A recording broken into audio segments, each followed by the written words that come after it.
First of all, I have to say I love your look tonight. This leather. Yeah, I just don't even with me with clothes. I just can't. It's the part of this job.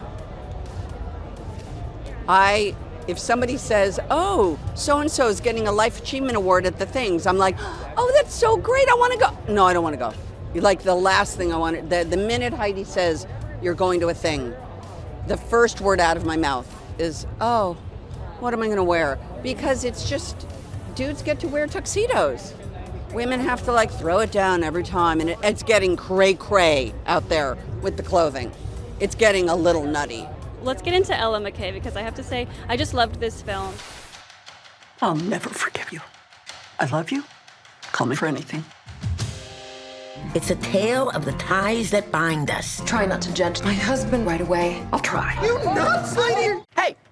Help her or go to hell. Aunt Helen may be supporting and teaching Ella along the way, but it's also clear that Aunt Helen is learning from Ella as well. So I'm curious, what's something that you've learned from the younger generation, maybe your own kids or someone that you worked with that has taught you something new?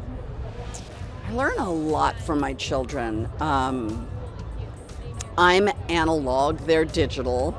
I'm old school, they're new school. I'm a sort of transparent person. I'm very vocal and step in it all the time. And I think my kids would have said, "Back it up a little, Mom." And because of the generation that I was raised in, it's just what you do. And I'm sure if I was raised in today's generation, I might not do it the same way.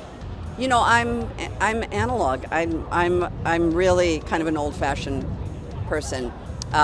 I don't know if that rubs off. I do know that the young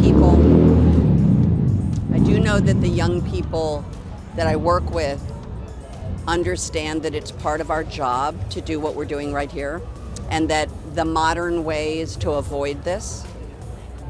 And I find that that's not such a good idea.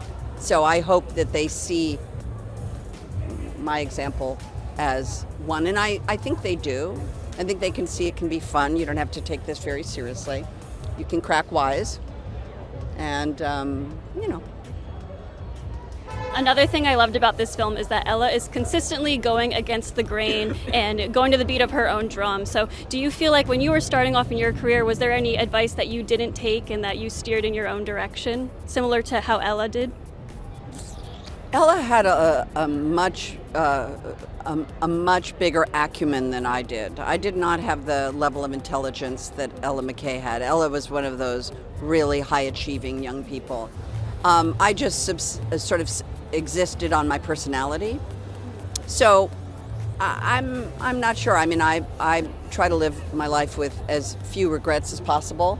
There are a couple outfits that I might, a couple hairdos and couple things, of course, with children that you would look back and go, oh, I might do that differently today. But for the most part, I'm very forward thinking, and so I don't look back so much until somebody shows me a picture from like the last time I was with you all, you brought like 45 movie clips of things that I had done and said in a long history with you guys, and that was shocking to me. I was like, you're one of Hollywood's greatest champions. You're always telling people to get to the theaters, which we love. So what do you want to see from the industry in 2026? Well, we're at a crossroads. I think we can coexist. I think we need to acknowledge that it's still an art form and cinema is an art form, and that streaming is real. And I think as long as we have mutual respect for both, I think we can get along. And I just don't think there's a binary. You can't really exist without cinema, certainly, and we can't exist without streaming now, we as the collective. So I think we just have to get along and work it out and fight for the right to still exist.